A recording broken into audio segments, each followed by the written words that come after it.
사도행전 21장 1절부터 16절 한 절씩 봉독 읽습니다. 우리가 그들을 작별하고 배를 타고 바로 고스로 가서 이튿날 로도에 이르러 거기서부터 바다라로 가서 구브로를 바라보고 이를 왼편에 두고 수리아로 항해하여 두로에서 상륙하니 거기서 배의 짐을 풀려 함이로라.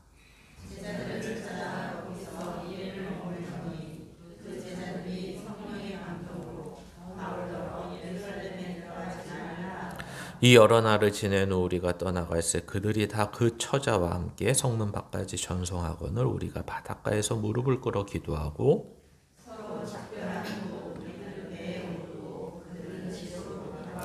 두로를 떠나 항해를 다 마치고 돌레마이에 이르러 형제들에게 안부를 묻고 그들과 함께 하루를 있다가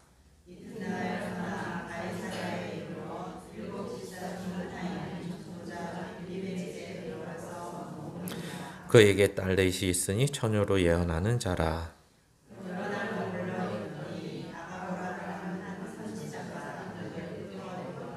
우리에게 와서 바울의 띠를 가져다가 자기 수족을 잡아매고 말하기를 성령이 말씀하시되 예루살렘에서 유대인들이 이같이 이 띠 임자를 결박하여 이방인의 손에 넘겨주리라 하거늘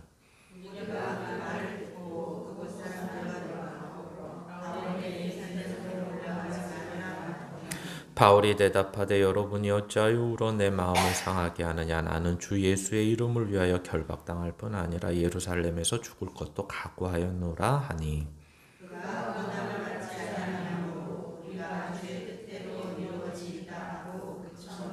이 여러 날 후에 여장을 꾸려 예루살렘으로 올라갈새 가이사랴의 몇 제자가 함께 가며 한 오랜 제자 구브로 사람 나손을 데리고 가니 이는 우리가 그의 집에 머물려 함이라. 아멘. 예, 이제 3차 여행의 거의 이제 끝에 왔습니다. 이제 예루살렘에 도착하게 되는 내용입니다. 그래서 오늘 말씀의 제목은 주의 뜻대로 사는 인생입니다. 우리가 이제 사도 바울의 고별 메시지를 들으면서 시작한 내용이 처음에는 인생이 싸움이 필요한 인생이구나 라는 것으로 시작해서 또 인생은 어떻게 평가하는 건가 마지막에 그리고 지난주는 인생은 또한 은혜가 주어져야 되면서 만들어가는 인생이구나. 그래서 오늘은 그러한 것을 모두 포함해서 주의 뜻대로 사는 인생이 우리에게는 진정한 보람된 만족한 인생이다 라는 것으로 어떻게 보면 이 3차 전도 여행의 내용을 마무리하는 것 같습니다. 그래서 오늘 말씀을 좀 이해하시기 위해서는 우리가 얼마나 하루를 사는데 이렇게 주일에 와서 말고 매일매일 하루하루를 사는데 얼마나 내가 주의 뜻대로 살고 있나? 주의 말씀을 목표로 하며 거기에 표대를 삼고 내가 달려가는 내용으로 삼고 있나? 그러니까 이런 거죠. 내가 오늘도 하나님의 뜻대로 뭘 살았지? 어떻게 살아야 되지?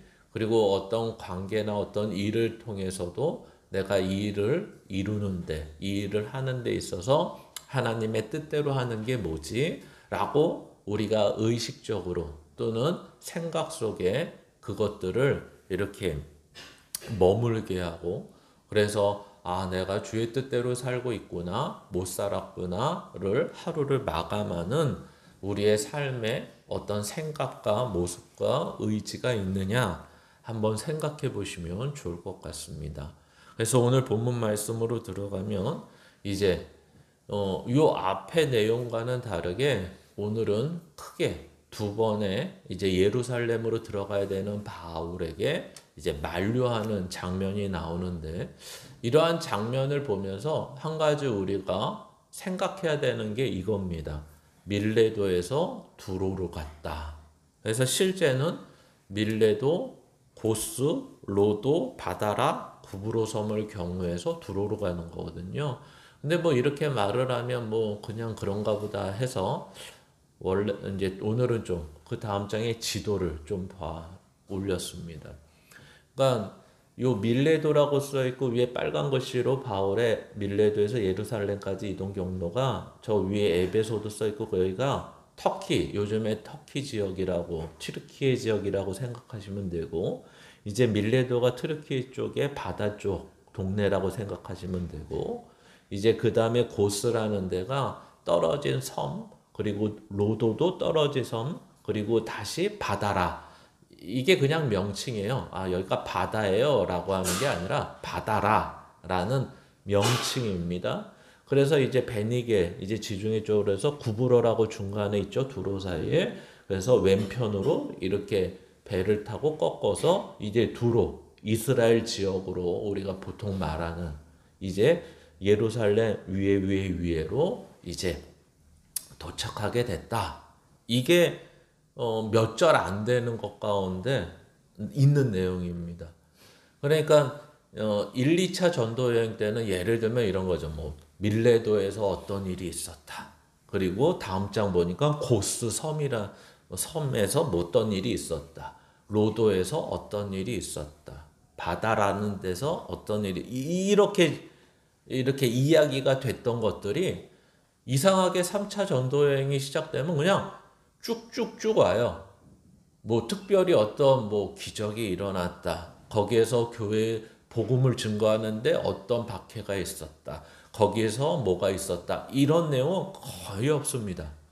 그냥 지나오고 제자들 잠깐 만나고 뭐 고별 메시지 전하고 잠깐 만나서 가르치고 뭐 이런 정도로 끝나는 거예요.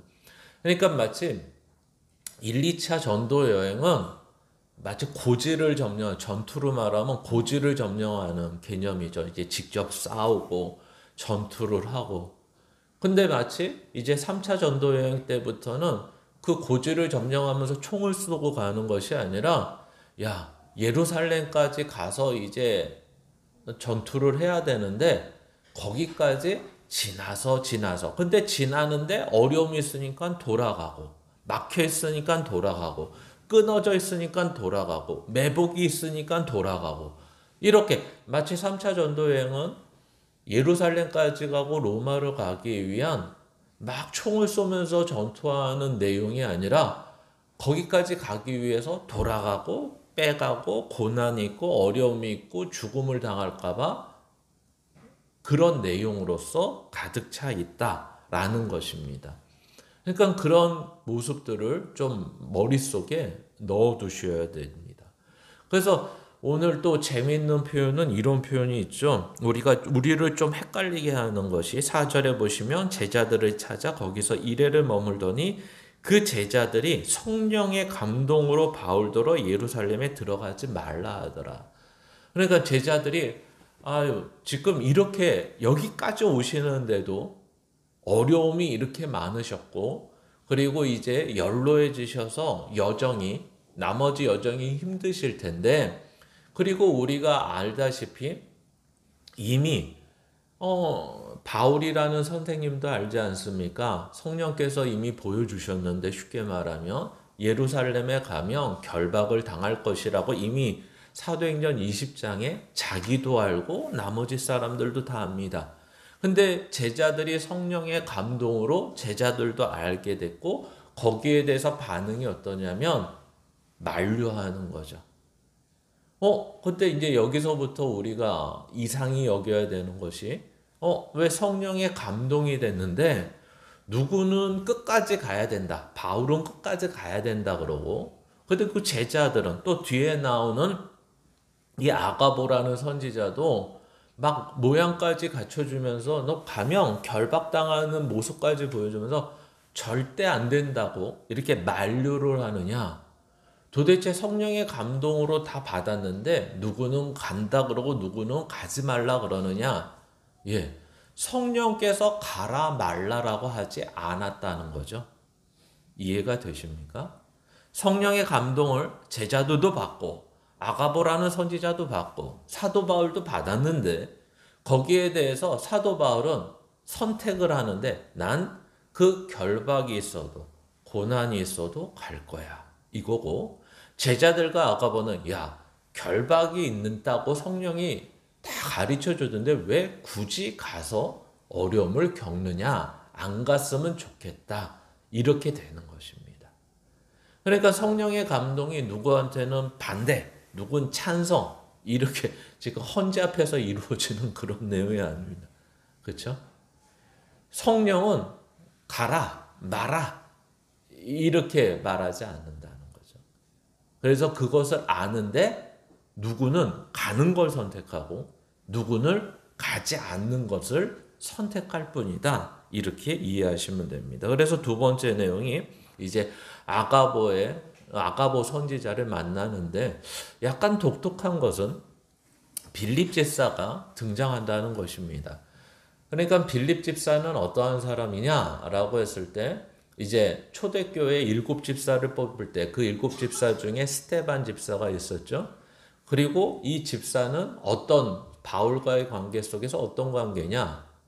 완전히 이제 적대 관계인 거죠. 스테반 집사가 죽을 때 빌립 집사가 그 앞에 있었고, 그때까지 사울이었던, 뭐 이름은 특별히 문제가 되지 않지만 그냥 알아듣기 편하게 사울이었던 이 바울이 이제 돌 맞아 죽는 스테반을 보면서 마땅히 여겼을 때 빌립은 그 마땅히 여기는 이 사울을 지켜보고 있던 사람이죠. 그리고 자기네들을 박해한 것으로 인해서 이렇게 됐다고 생각한 사람이에요. 그러니까 빌립 집사가 봤을 때 이 사도 바울은 굉장히 이렇게 충돌이 심했던 사람인데 지금은 어떤 사람으로 만나죠? 같은 길을 가는 사람으로 만납니다. 신기하죠. 그래서 빌립이 집사라는 표현으로 등장하지 않고요. 전도자라는 표현으로 등장을 합니다. 그래서 여기서는 나중에 더 봐야 되겠지만 빌립 집사가 왜 이런 모습으로 등장을 해서 잠깐 지나치면서 하나 더 설명하는 게 뭐냐면 이 딸 넷이 있었는데 이 딸 넷이 다 예언자였다. 이런 식의 표현을 하는 거죠. 그러니까 아마도 이 아가보 선지자가 그 다음에 며칠 있다 오는데 이것이 같이 연결되는 것 같습니다. 그래서 아가보 선지자는 우리가 사도행전 11장에 봤듯이 이런 예언을 한 사람이죠. 앞으로 얼마 후에 천하에 기근이 있을 거다라고 이미 한번 등장했던 사람이고 바울도 뭐 한 차례 내지 두 차례 만났던 사람이기도 한데 오늘 이 빌립 집에 오면서 이제 거기서 마주치게 되는 것입니다. 그래서 다시 한번 뭐 이 내용을 조금 더 지도를 보시면 이제 저 바다라 하는 데서 두로까지 왔죠. 그래서 이 두로에서 이제 돌레마이 그 다음에 가이사랴 요 가이사랴 예루살렘 전에 가이사랴에서 지금 아가보 선지자를 빌립의 집에서 아가보 선지자를 만나게 되는 것입니다. 근데 아가보 선지자는 어느 정도 만류를 하냐면 바울의 띠를 풀어다가 자기 손 수족을 묶는 거죠. 그러면서 성령께서 나에게 말씀하시고 가르쳐 주셨다. 너는 예루살렘에 가면 이렇게 결박이 될 것이다. 라는 거죠. 그래서 아주 시청각적으로 야, 넌 지금 이런 고난이나 결박을 어떻게 생각하는지 모르겠는데 이렇게 되는 거야. 라고 아주 만류를 극하게 했다라는 표현으로서 설명하는 것입니다. 그래서 이런 반복되는 계속 제자들도 그렇고 아가보도 그렇고 이렇게 반복되는 이런 상황이 된 거죠. 여기에서 조금 조심하셔야 되는 것은 이 다음 요 마지막 본문의 내용이 바울의 각오가 아니라 반복되는 상황에 대한 대답입니다. 이해가 되셔야 되는데. 그러니까 우리는 예를 들면 13절에 보시면 본문 13절 보시겠습니다. 같이 읽습니다. 바울이 대답하되 여러분이 어찌하여 울어 내 마음을 상하게 하느냐. 나는 주 예수의 이름을 위하여 결박당할 뿐 아니라 예루살렘에서 죽을 것도 각오하였노라 하니. 이렇게 나오죠. 그러니까 각오라는 말이 있어서 야, 나는 내가 바울이야. 나 바울이야.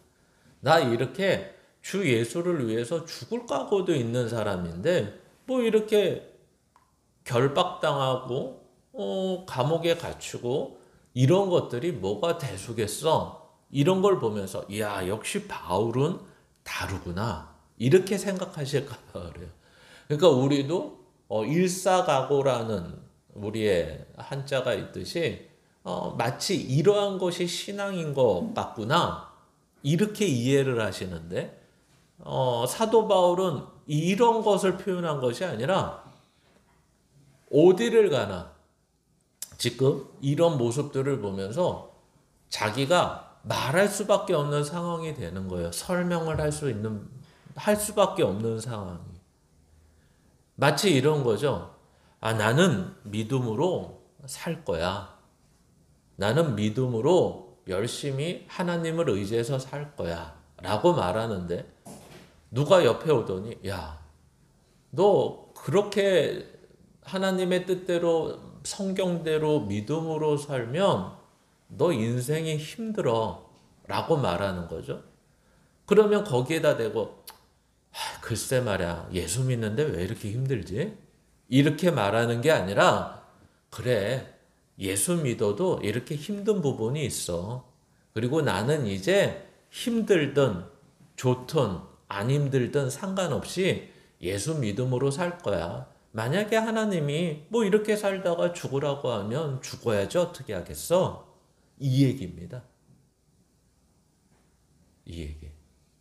그러니까 우리는 예수 믿음은 좋아지는 얘기밖에 못 들어서 그렇지 이렇게 사도 바울식으로 예수 믿으면 그러니까 마치 예수 믿으면 좋아져야 되는데 내 삶은 안 좋으니까 아예 말도 안 꺼내고 아예 뭐 내 삶에 대해서 오픈도 안 해서 나와 관계된 사람들이 내가 얼마나 어려운지 힘든지 몰라서 아무런 질문을 안 하고 아무런 조언을 안 하는 거지. 예수를 믿는 내 삶이 나는 지금 경제적으로도 이렇게 힘들고 뭐 자식 때문에 이렇게 힘들고 배우자 때문에 이렇게 힘들고 뭐 시댁이나 친정의 부모님 때문에 이렇게 힘들고 형제 때문에 이렇게 힘들고 예수 믿어도 내 인생에는 별로 이렇게 좋다라고 할 만한 게 없어. 누구한테 이렇게 오픈을 하면 당장 얘기를 하겠죠. 그래. 그러게 예수 믿어서 왜 그렇게 살아? 그냥 좀 편하게 살아, 편하게. 야, 너 부모가 잘해주지도 않는데 왜 부모에게 효도를 해? 뭐 형제가 저 모양인데 왜 형제 것까지 다 짐을 메고 살아? 왜 저런데 이렇게 살아? 그러면 우리는 이게 말씀대로 사는 거야. 할 수 있겠어? 이제 믿음으로 살기로 했는데 그럴 필요가 교회 다닌다고 예수 믿는다고 그럴 필요까지 없어. 그래? 이게 아니라 그래도 나는 믿음으로 살래. 뭐 그래봤자 죽기까지밖에 더 하겠어? 이 얘기입니다. 이 얘기. 그러니까 자꾸만 사도 말고 너 결박당하고 힘들 거야. 왜 그렇게 살아? 예수 믿는다고 그렇게 살 필요 없어. 근데 나는 이렇게 살라고 부름을 받았다니까. 그러니까 자꾸만 이 상황과 형편과 만나는 사람들이 믿는 사람인데도 불구하고 어떻다는 거예요? 계속 만류하고 이러는 거예요. 그러니까 어떻게? 여기에 대해서 말하다 보니까 성경에서 마치 보면 야, 사도 바울은 지치지 않는 믿음의 사람이다. 이렇게 보는 거죠. 근데 그게 아니라 이 사람도 만약에 이런 거죠. 질문하는 사람이 없으면 대답할 이유가 없는 거예요. 그냥 조용히 가는 거예요. 이쪽 갔다 저쪽 갔다 배 탔다 좌로 갔다 우로 갔다 위로 올라갔다 내려갔다 하면서 그냥 그 길을 내가 가야 되는 목표까지는 로마가 돼 있다 보니까 가는 거예요. 그냥 가. 근데 가는 데마다 겨우 만나면 그 만날 때마다 하는 말이 이런 거죠. 너 예수 믿었는데 왜 그렇게 살아? 야, 사역도 뭐 그렇게까지 해. 이런 식의 질문이 오고 거기에 대한 답이 이미 20장에서도 얘기했잖아요. 나는 주 예수 그리스도의 은혜 복음을 증거하기 위해서는 내 생명조차 아끼지 않겠다. 이미 다. 그 얘기를 21장에 와서도 또 하고 그러는 거예요. 그러니까 이 반복되는 상황이 바울의 각오를 얘기하는 게 아니라 그 사소한 만남 속에서 계속해서 자기를 대변할 수밖에 없고 내가 주 뜻대로 살노라 말할 수밖에 없는 거죠. 근데 이제 분명한 건 있죠. 내가 왜 이렇게 살아야 되느냐. 그래서 사도행전 9장 15절 16절 한번 같이 읽겠습니다. 그는 내 이름을 이방 사람들과 임금들과 이스라엘 자손들 앞에 가지고 갈 내가 택한 내 그릇이다. 그가 내 이름을 위하여 얼마나 많은 고난을 받아야 할지를 내가 그에게 보여주려고 한다. 이 말은 다메섹 도상에서 사도 바울이 이제 눈이 감겨지고 거기에서 한 제자가 사도 바울을 이제 데리고 가라 했을 때 예수님께서 그 제자에게 야, 이 바울이라는 사람이 박해자인데 이제 내가 쓸 사람이야. 근데 어떻게 쓸 사람이야? 이렇게 쓸 사람이야. 내 이름을 위하여 얼마나 많은 고난을 받아야 할지를 내가 그에게 보여주려고 한다. 이러면서 그 사람이 어디로 가야 돼요? 내 이름을 위하여 이방 사람들과 임금들과 이스라엘 자손들 앞에 가야 돼. 근데 그 가는 길이 어떤 길이냐면 고난의 길이라고 얘기하는 거예요. 그러니까 사도 바울은 주님의 뜻을 알게 됐어요. 구원을 받으면서 나는 고난의 길을 주의 이 은혜의 복음을 전하는 데 있어서 그 길을 평탄길, 레드카펫 아주 즐거운 길이 아니라 어떠한 길이요? 고난의 길을 가는 거예요. 그러니까 이렇게 가는 게 아니에요. 로마까지 가는데 로마 황제를 만나기 위해서 외교관으로 가는 게 아니에요. 어떤 투자자로 가는 게 아니에요. 그 사람들이 즐겨 맞이하는 사람들로 가는 것이 아니라 그 길까지 가는데 고난을 통해서 갈 수밖에 없는 인생이라고 주의 뜻을 아는 자예요.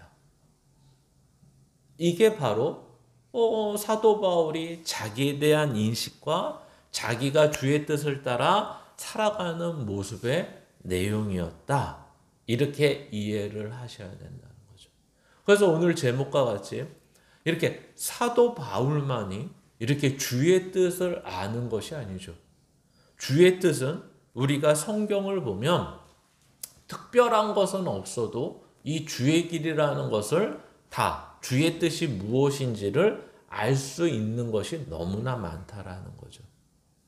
그래서 오늘 본문을 이렇게 보시고 우리가 어떻게 이해하면 되느냐라고 했을 때 첫 번째는 이런 것입니다.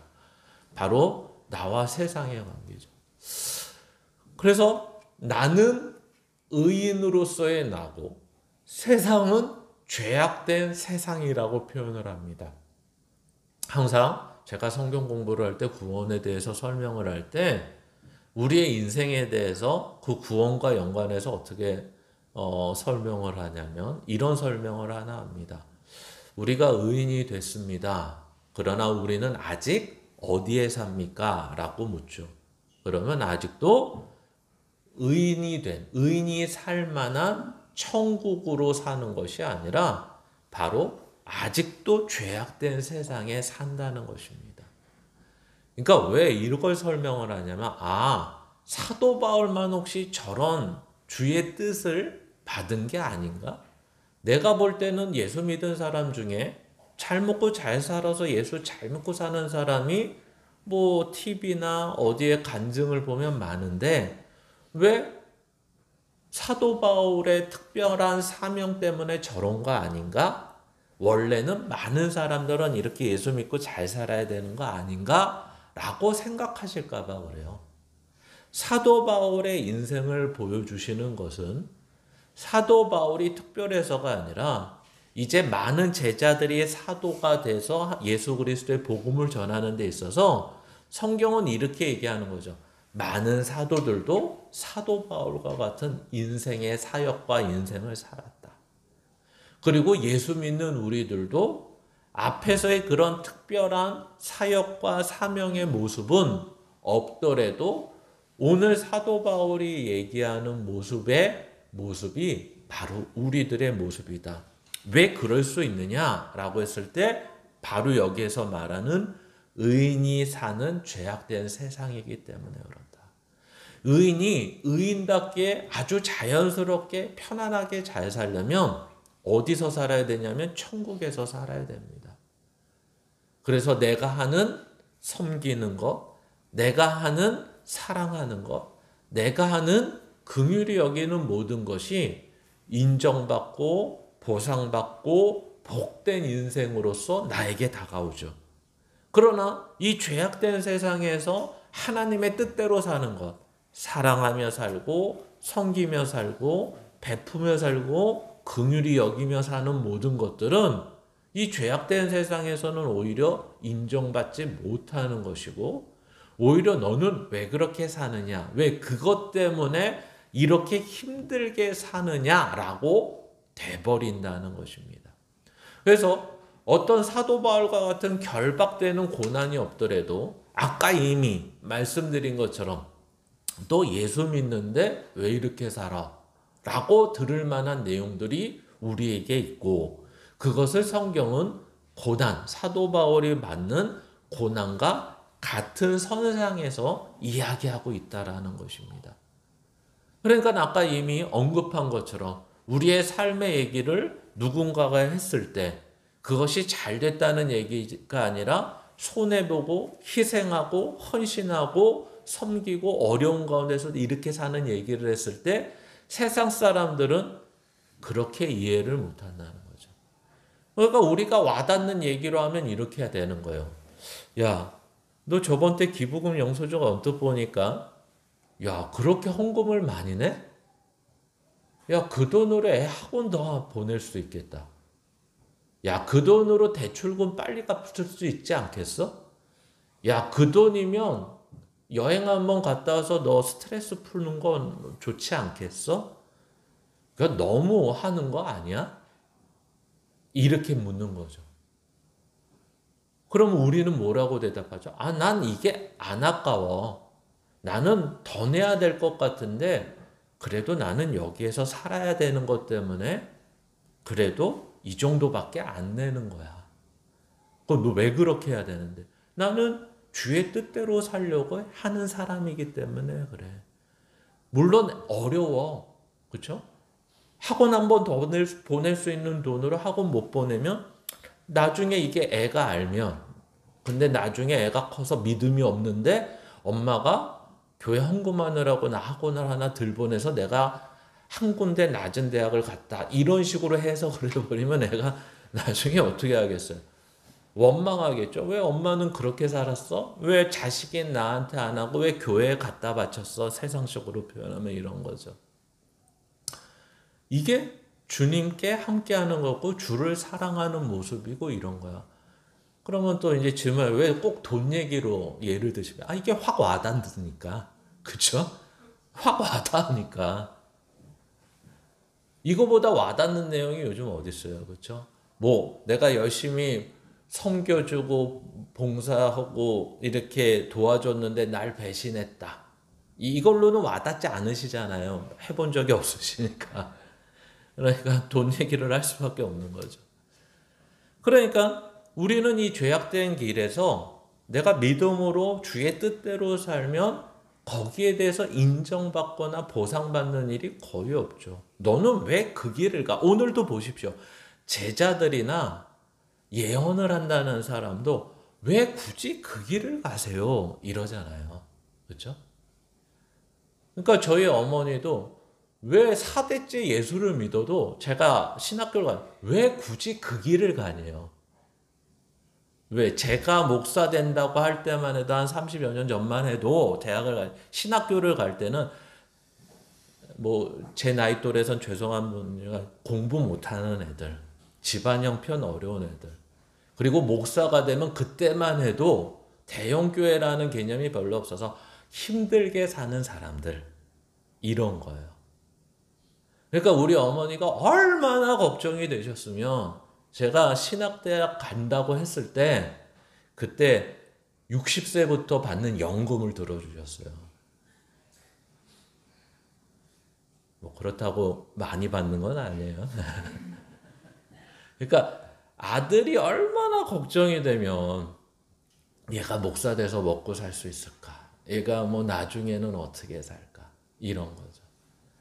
그러니까 왜 그 길을 가냐? 딴 길도 있지 않냐? 너의 할아버지는 평양에서 목수로 일하셨는데 돈 많이 버셔서 교회를 3개나 지셨다.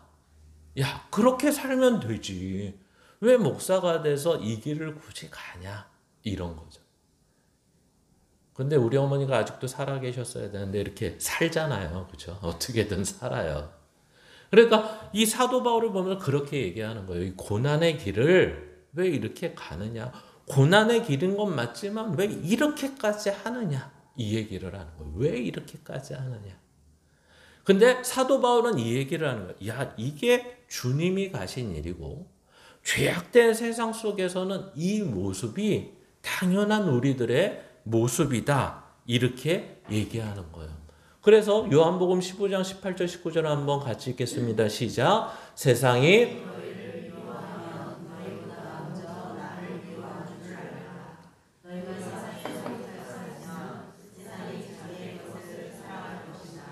너희는 세상에 속한 자가 아니요 도리어 내가 너희를 세상에서 택하였기 때문에 세상이 너희를 미워하느니라. 아멘. 뭐라고 써있죠? 앞에 다시 보시면 밑에 보시면 너희는 세상에 속한 자가 아니요. 이게 바로 금방 말씀드린 우린 의인이 됐습니다 라는 말이고 도리어 어떻게 되죠?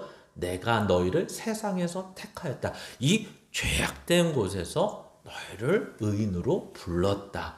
그 때문에 세상이 너희를 미워하는 거다.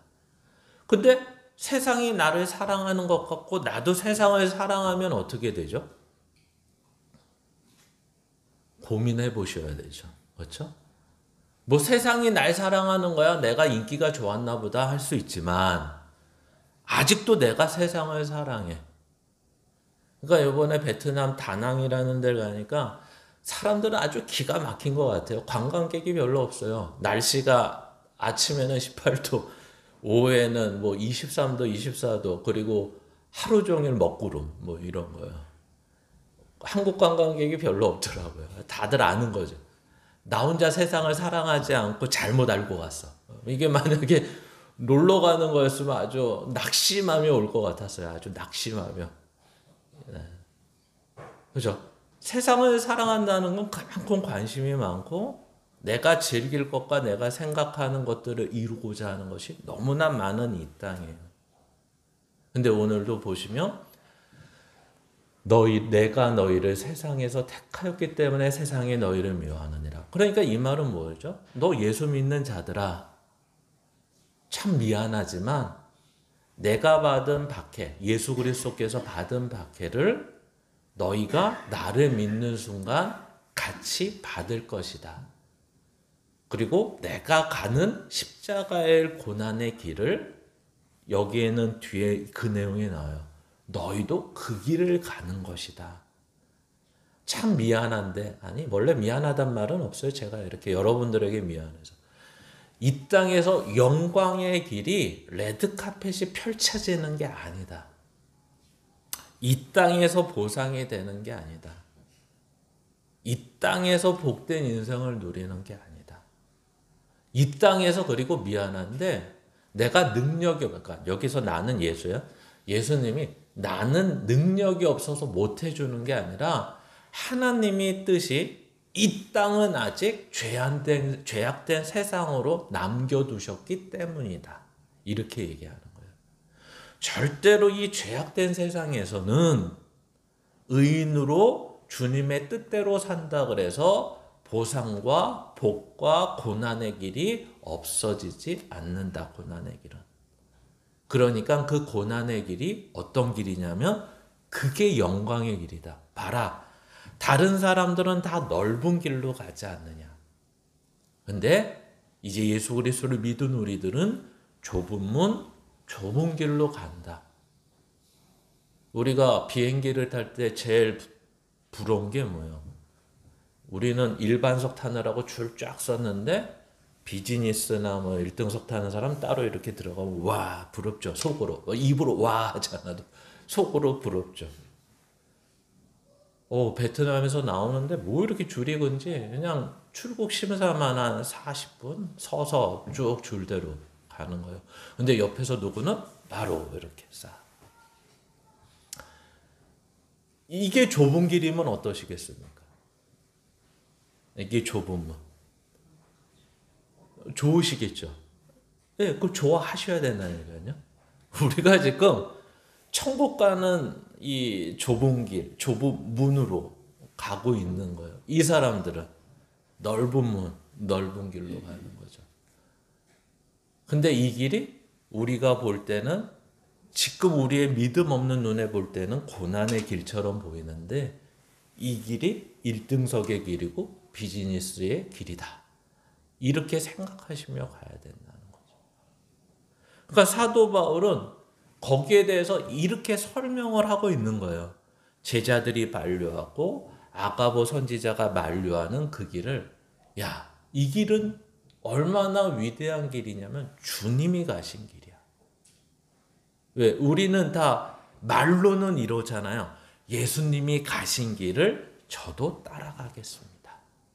예수님이 지신 십자가를 저도 지겠습니다. 이렇게 얘기하잖아요. 근데 실제로는 그 길과 그 십자가를 지지 않는 것이 복된 것이라고 생각하는 거죠. 그렇지 않다라고 말하고 있는 것입니다. 두 번째는 그래서 이러한 전제하에 이런 생각을 하셔야 돼요. 우리가 달란트의 비유를 아십니까?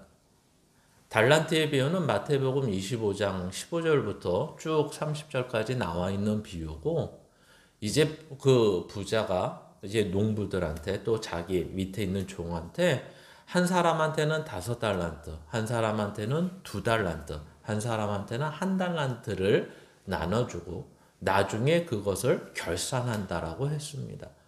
그러나 이제 5달란트, 2달란트 받은 사람은 열심히 그것으로 장사를 해서 굉장히 많은 더 나은 수익을 얻게 되고, 1달란트 받은 사람은 그것을 아예 땅에 묻고 자기 삶을 그냥 살아갑니다. 그 얘기죠. 근데 이제 그 주인이 와서 결산을 합니다. 그리고 5달란트, 2달란트 받은 사람은 많은 수익을 냈더니 뭐라고 답하죠? 착하고 충성된 종이라고 얘기합니다. 그리고 1달란트 가지고 땅에 파묻은 자에게는 뭐라고 얘기하죠? 악하고 게으른 자라고 말합니다. 이 내용을 보시면서 들으시면서 어떤 생각이 드십니까? 여기에서 달란트는 마태복음을 할 때도 말씀을 드렸지만 재능이나 은사를 말하지 않습니다. 순전히 돈. 그러니까 한 사람 앞에 10억, 5억, 1억 이렇게 맡겼다. 이렇게 생각하시면 되는 거예요. 그리고 나중에 악하고 게으른 종한테 이렇게 꾸중하시면서 들어보니까 이게 돈이기 때문에 그때도 은행에 넣으면 이자라도 붙는 거였어요. 근데 이 1달란트 받은 사람은 어떻게 했냐면 은행에도 안 넣었어요. 그냥 땅에 파묻어 버렸어요.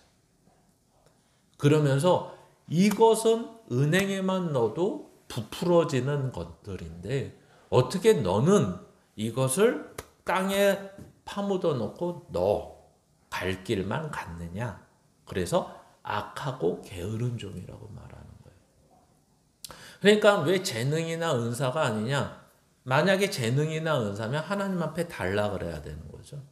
근데 이거는 하나님이 주인이 그냥 맡긴 거예요. 즉 다시 말하면 우리에게 각자에게 하나님께서 주의 뜻을 맡기신 게 있어요. 여기서 맡기셨다는 것은 이렇게 5달란트, 2달란트처럼 보이게 맡기신 것이 아니라 우리가 성경을 보면 아는 만큼을 말하는 거예요. 그렇죠? 내가 성경을 봤더니 자기를 부인하고 자기 십자가를 지고 예수 그리스도를 쫓으래 라는 말을 보고서 이제는 내가 생각하기에는 이런 게 가치 있고 저런 게 무가치하다고 생각했는데 오늘 성경을 보니까 내가 무가치하다고 생각하는 게 가치 있다 그러고 내가 가치 있다 그러는 게 성경은 무가치하다고 해 라는 거죠. 그러면 그것을 아는 만큼 어떻게 해야 되죠? 내가 살아야죠. 그것이 5달란트, 2달란트 받은 사람의 모습이라고 설명하는 것입니다. 이런 게 아니에요. 사도 바울이 1차 선교 여행, 2차 선교 여행을 하면서 심지어 나중에는 어떠한 능력처럼 보이는 것을 보여주냐면 그가 텐트 만들 때 입었던 앞치마를 만지기만 해도 귀신이 쫓겨나고 내가 텐트를 만들면서 사도 바울이 땀을 닦았던 손수건을 만지기만 해도 병이 고쳐지는 이러한 것이 나에게 있기를 바라신다면 그것은 오해라는 거죠. 그것이 주의 뜻을 따른다든지 주의 일을 할 때 일어나는 것은 아니라고 설명하는 것입니다. 그냥 오늘 두로에서 가이사라까지 가는데 밀레노에서 예루살렘까지 그 수차례 걷고 배 타고 돌아가는데 그 길의 여정 속에서 내가 하나님의 뜻대로 그 길을 묵묵히 가는 것도 뭐라고 설명하냐면 그것이 믿음의 길이다라고 하는 거예요. 그러니까 거꾸로 얘기하면 이렇게 되는 거죠. 만류한다는 말을 이렇게 이해하시면 돼요. 아무도 인정해 주지 않는다. 그렇죠? 제자들마저도 내가 결박당하는 데까지 가야 되는 걸 인정해 주지 않는다. 즉 다시 말하면 다들 믿음으로 사는 거 알아요. 근데 결박당하고 고난받는 것을 믿음으로 산다고 인정해 주지 않는다는 말이에요. 만류한다는 거는. 그러니까 원래는 이렇게 말을 해야 되죠. 야, 너 가서 결박당하고 고난당할 거 알아. 근데 이것이 주님의 뜻이라면 너는 마땅히 해야 되는 일이야. 근데 이렇게 말하지 않고 어떻게 말하자면 야, 주님의 일이라도 그렇게까지 할 필요 있어? 라고 말하는 거예요. 그러니까 이 제자들은 사도 바울이 답답해서 13절에 야, 나는 이렇게 죽음까지 각오하고 있어 라고 했더니 14절에 그가 권함을 받지 아니하므로 그죠? 이제서야 라는 말이죠.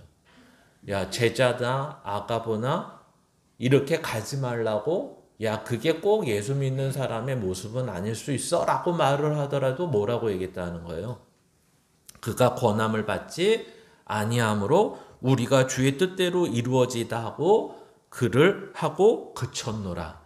그러니까 이 말은 그래 주님이 어떻게 하시겠지 이 말이에요. 주님이 어떻게 하시겠지. 더 이상 논쟁할 필요 없겠네. 그리고 사도 바울이 저 정도 마음을 먹었다면 우리는 말릴 필요 없을 것 같아. 그러니까 너무 긍정적으로 해석하시면 안 되는 문장이에요. 주님의 뜻대로 되겠죠. 이렇게 말한 게 아니라 그래 우리가 주의 뜻대로 이루어지다라고 바랄게 이 말이에요. 너가 그렇게 고집을 피운다면 하는데 우리가 할 수 있는 건 그래 그나마 주님 앞에 기도하는 것밖에 없겠네. 이런 식의 표현에 불과하다. 이렇게 이해를 하셔야 돼요. 그러니까 우리가 이 땅에 살면서 하나님의 뜻대로 사는 것들은 이렇게 사는 거죠. 사소함과 특별함이 있는데 특별함 속에서 사는 거는 그렇게 크지 않아요. 우리의 인생 속에서 로마서에 있는 것처럼 우리가 거룩한 산 제물이 돼야 돼요. 살아있는 제물, 사는 인생으로서 보여주는 거예요. 그러니까 사도 바울이 1차, 2차 선교 여행처럼 보여주는 특별한 사명과 특별한 사역과 특별한 모습이 있는 사람들이 있어요. 그러나 많은 사람들은 오늘 이 3차 전도 여행의 모습처럼 마치 전도 여행이라고 하기도 쑥스러운 모습으로 가고 또 가고 가고 또 가고 근데 그 가는 길 자체가 이미 배도 파손하고 배에서 죽을 뻔하고 그 길에서 뭐 누구를 만나고 어렵고 힘들고 하는 걸어가는 모습을 우리에게 아주 가감없이 보여주는 거죠. 그러면서 우리 보고도 야, 이 길을 예수 그리스도를 믿는 길을 가는 것도 그것이 주의 뜻대로만 간다면 이거는 세상이 볼 때 고난의 길이야. 이렇게 말해주는 것입니다. 근데 이 고난의 길이 무가치하지 않아. 너가 의인으로 사는 그 의인다운 삶을 보여주며 살아가는 것이 나쁜 것만은 아니야. 물론 너에게는, 육신에게는, 너의 세상적인 삶의 모습에서는 좋지 않을 수 있겠지. 그러나 이것이 너에게 있다 그래서 결코 나쁘지 않아. 이렇게 얘기하는 거죠. 그리고 이러한 사람의 관계 속에서는 이 고난이 항상 인정받지 못하는 것, 가치 있다고 여기지 않는 사람들의 말들이 너에게 들려올 거야 라고 말하는 것입니다. 그럴 때마다 너 흔들리지 마 이렇게 얘기하는 거죠. 그러니까 사도 바울이 아까 자꾸만 질문을 하고 만류를 하니까 대답을 했다는 거 아니에요?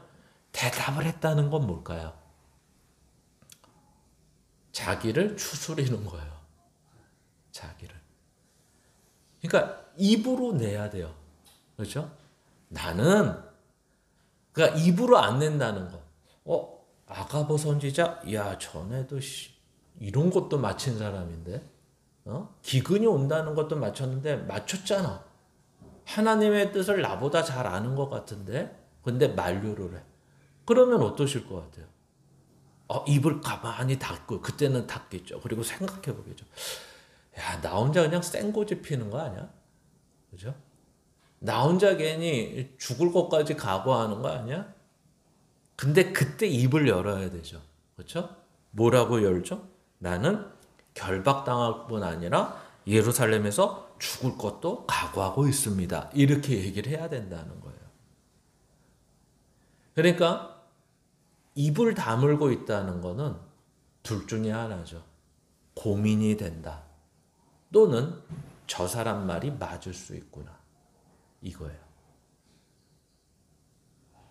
우리의 삶 속에서 말을 못하는 이유는 그거죠. 지금도 들어서 그렇구나. 근데 이거를 누군가 내 삶에서 또 다시 한번 얘기해요. 야, 설교를 그렇게 들었어도 꼭 그렇게까지 살 필요 없어. 말씀이 그래도 꼭 그럴 필요. 너 힘들잖아 그러면. 그럴 필요 없어. 그러면 우리는 거기에 대해서 입을 다물어요. 왜? 고민이 되든지 야, 네 말도 일리가 있어. 인정하는 거죠. 그때 어떻게 하라고요? 입을 열래요. 그래서 앞에서도 사도 바울이 자기가 하나님의 일을 하는 데 있어서 힘들고 어렵고 낙심하는 때가 오죠. 그랬더니 성령이 환상 가운데 그에게 나타나셔서 어떻게 하죠? 너는 해야 될 말들을 빨리 해야 된다고. 그래서 잠잠히 있지 말라. 이렇게 얘기하죠. 왜? 잠잠히 있는 순간이 나를 갉아먹고 있는 순간이에요. 고민하는 순간이에요. 그러니까 어떻게 해야 돼요? 오늘도 말을 하죠. 야, 나는 이런 각오가 돼 있어. 결박? 아니야, 나는 죽을 것도 괜찮아. 이렇게 얘기하는 거죠. 그러니까 제자들이나 아가보 선지자도 결국에는 14절에 그가 권함을 받지 아니하므로 제발 주님께서 너를 보살폈으면 좋겠다. 주님의 뜻이 그 가운데 있었으면 좋겠다. 이것으로 끝나는 거예요. 왜? 적어도 믿는 자들은 이것이 주님의 뜻이라면 헛된 것은 아니라고 믿고 있기 때문에. 그러니까 여러분들이 항상 다른 분의 설교를 들으실 거예요. 대부분이. 안 듣는 분도 계시고. 그러면 이 부분들을 자꾸만 이 제자들이나 아가보 선지자나 또 빌립 집사는 아무 얘기도 안 했는데 빌립 집사나 이런 사람들을 설교를 하시는 분들 중에 다 믿음이 없는 분들로 사도 바울의 사역을 방해꾼으로 설명하는 경우가 너무 많아요. 아니에요. 방해꾼이 아니에요. 이 사람들도 믿음으로 살려고 하는 자들이고 이 사람들도 주의 뜻대로 살려고 하는 자들이에요. 근데 그 사도 바울의 하나님이 그에게 향한 주의 뜻을 모를 뿐이에요. 그러니까 객관적으로 야, 여기까지 해도 돼 라고 말할 뿐이에요. 근데 사도 바울에게 주신 주님의 뜻은 여기까지가 아니라 저기까지였기 때문에 이렇게 얘기할 뿐이에요. 그러니까 우리들은 각자가 하나님이 주신 아까 어떤 거죠? 아는 만큼 하시는 거예요. 뭐 사도 바울처럼 뜬금없이 너 왜 그렇게 해서 난 죽을 각오도 돼 있어. 이렇게 되는 게 아니라 오늘 말씀을 봤더니 아니 내가 알고 있는 말씀 속에서는 이렇게 사는 게 주의 뜻이라고 알게 됐어. 이렇게 얘기하는 거예요. 그리고 그것을 하루하루 하셔야 돼요. 그리고 그것이 특별하지 않고 사소한 거기 때문에 어떻게 하셔야 되냐면 주의 뜻을 이루며 사시는 걸 성실하고 묵묵히 가셔야 돼요. 우리는 누가 묻기 전에는 특별히 할 말이 없어요. 그렇죠? 할 말이 없다는 건 진짜 할 말이 없는 게 아니라 저 사람들이 귀 기울여서 들을 말이 없다는 걸 말하는 거예요. 저 사람들이 귀 기울여서 듣는 말은 이런 거예요. 예수 믿었더니 안 되던 게 풀리더라. 예수 믿었더니 병이 낫더라는 말을 내가 믿지 않는 자들에게 하면 듣겠죠. 야, 예수 믿어서 그런 일이 있다고? 근데 예수 믿어서 내가 돈도 손해보더라. 예수 믿어서 사람들이 내 섬김에 대해서 비웃더라. 예수 믿어서 용서해 줬더니 야, 나를 만만히 보더라. 이런 얘기를 이 사람들한테 얘기하면 이 사람들이 뭐라고 그러냐면 당연한 거 아니야? 그러니까 예수 믿어도 제발 그렇게 믿지 마. 이렇게 얘기하는 거죠. 그러니까 우리는 이 일에 대해서 말할 내용이 없는 거죠. 그러니까 어떻게 해야 돼요? 묵묵히 이 길을 가는 거예요. 여러분, 목사들이 모여도 누가 할 말이 많을까요? 교회 크게 하시는 분들이 할 말이 많아요. 그리고 교회 작게 하는 사람들을 자꾸만 가르치려고 그래요. 기도 열심히 해라. 전도 열심히 해라. 뭐 열심히 해라. 그러면 지네는 더 열심히 해서 더 큰 교회 하지. 그렇죠? 그렇게 열심히 해서 된 거라면 야, 난 그래도 너 이렇게 작은 교회 때 하루에 2시간씩 기도했어 라고 하면 지금 예를 들어서 뭐 500명 교회야. 그럼 1000명 교회 만들지. 지금도 2시간 기도해서 왜 지는 안 하면서 왜? 제가 너무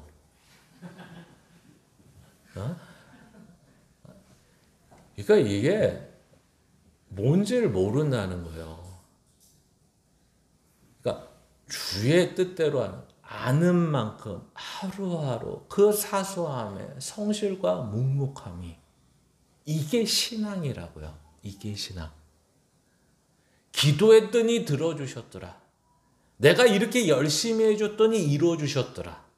이게 신앙이 아니에요. 근데 이걸 신앙으로 가르쳐 주니까 특별자가 그렇게 많이 붙는 거예요, 교회 안에. 그래서 특별하게 기도해가지고 응답받으면 뭐 할 건데요? 그땐 좋을 수 있겠죠. 문제가 해결됐습니다. 병이 나았습니다. 어려움이 해결됐습니다. 좋을 수 있어요. 그러나 문제는 믿음이 쌓아지지가 않아요. 근데 우리는 믿음이 쌓아지지 않아도 이게 되는 게 좋죠. 예수 믿어서 이게 되는 게 좋아요. 근데 이거는 헛된 거라는 거죠. 이게 이루어지는 게 헛된 게 아니라 이것이 만들어주는 게 없어요. 기적을 맛보면 뭐 할 거예요? 문제는 해결되고 어려움은 없어질 수 있는데 이것이 믿음을 만들어주지 못하고 의인 되게 하질 않아요. 그러니까 우리는 처음에 이렇게 기도하셔도 돼요. 그러나 나중에는 이렇게 가셔야 돼요. 처음에는 특별히 기도했던 것을 이제는 하루하루 기도해 주셔야 되고 전에는 특별한 것을 원했을 때 이제 이 하루를 은혜로 사는 걸 원하시는 삶이 되셔야 돼요. 이게 바로 저와 여러분에게 오늘 사도 바울이 묵묵히 그 길을 가며 자꾸만 자기의 이야기를 얘기하며 고백하며 그 길을 가는 모습 속에서 우리에게 가르쳐주고 있는 내용입니다. 그래서 오늘도 저와 여러분의 삶에 이러한 주님의 뜻을 아는 만큼 하루하루 성실히 묵묵히 가시는 저와 여러분이 되시기를 주님의 이름으로 축원합니다.